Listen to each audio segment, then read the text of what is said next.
এই তালগুলো এসছে সুদূর জলপাইগুড়ি থেকে কলকাতা, ভাই নিয়ে এসছে আজকে।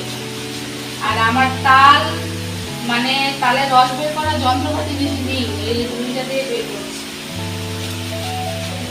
আরেকটা জিনিস দেখাবো কি করে তালের রস বের করলে খেতে একটু মানে তেতো লাগে না, দেখাচ্ছি। সব কাজই পারি বল ভাই আমি। হ্যাঁ, এগুলো কি এগুলো? এগুলো তালের আইটিয়া, এগুলো আমরা খাইতে খাইতে খাইতাম আগে সুপারির মতো, মনে হয় সাবাই স্কুল নিয়ে যেতাম প্যাক করে। হ্যাঁ সুপারির এগুলোর মধ্যে অল্প অল্প আছে। এরা বলে ভদ্রমশাই তালের ক্ষীর, আর আমরা বলি তালের রস। আমাদের তালের রসই তো বল।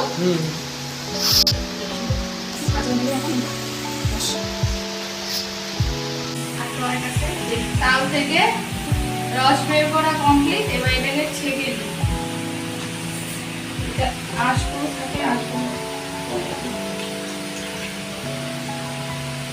পাতলা হয়ে গেছে, জলটা দিতে হবে।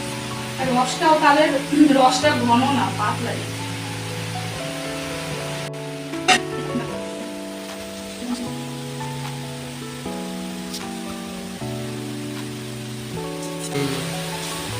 এই যে এটা আমার ধোয়া ধোয়া ওড়না, এবার এটার মধ্যে তালটা ঢেলে দেব।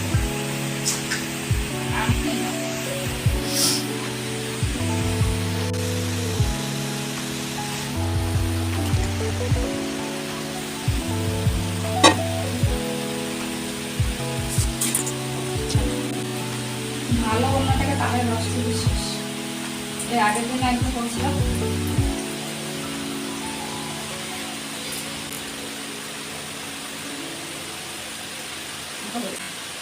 পাতলা কাপড় হয়ে যাচ্ছে, যেহেতু আমার কাছে নেই সেটাই পাতলা করি। 10 টাকা তালের রস খাওয়ার জন্য 200 টাকা অন্য আসছে।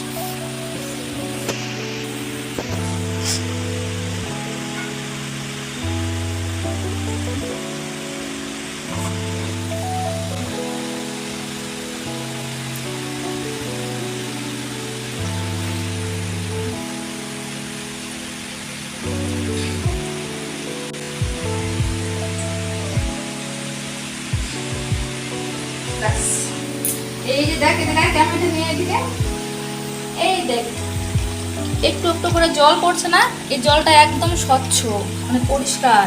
আর কি হবে, এই যে এইটা হচ্ছে তেতো, আর ভেতরে হচ্ছে তোর রসটা একদম মানে টাইট রসটা বেরোবে।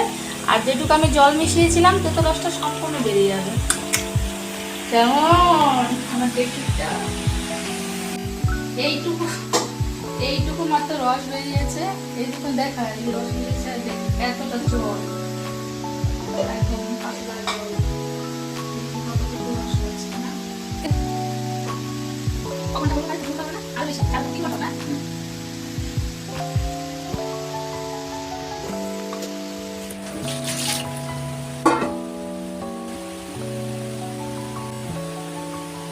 এই দেখ বুঝলি কতটা ঘন, দেখানিস করে।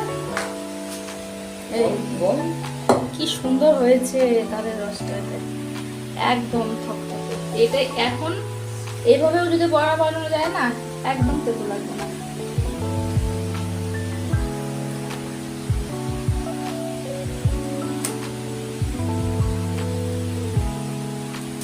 এইটুকু হবে,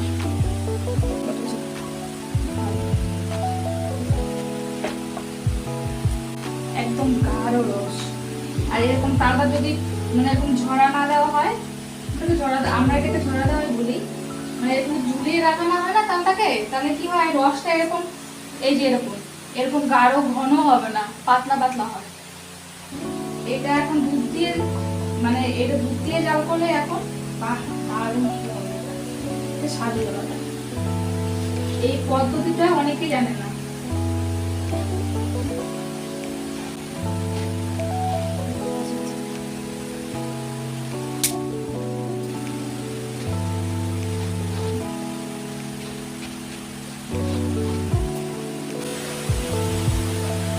তো এই যে এটা ফাইনালি আমার তালের রসটা রেডি। এটা আমি ওই রসটা বের করে প্রায় 2.5 থেকে 3 ঘন্টার মতো ঝুলিয়ে রেখেছিলাম। ঘন রস বেরিয়েছে। এটা এখন ক্ষীর বানাবো। টাটা।